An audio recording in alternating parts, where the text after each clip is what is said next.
تم إيقاف 32 ألف حساب بنكي كان يتقاضاه أولاد البوفوار أساسير من 2001 إلى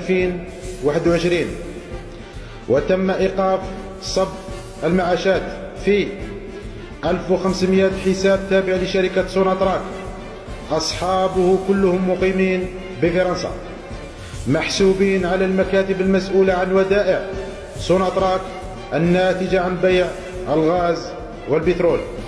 حساب واحد كان يأخذ ما قيمته 45 مليون سنتيم كشهرية.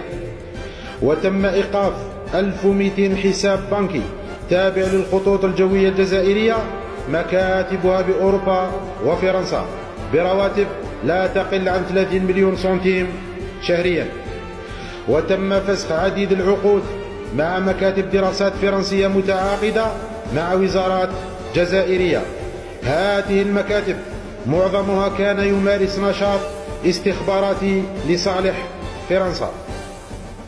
وفي قادم الأيام بإذن الله سنكلمكم لاحقا عن أزيد من 5000 طالب يأخذون راتب قدره 2000 أورو كل 3 أشهر، نظير انضمامهم لجمعيات ورابطات مشبوهة تعمل على تنفيذ توصيات فرنسية داخل الوطن.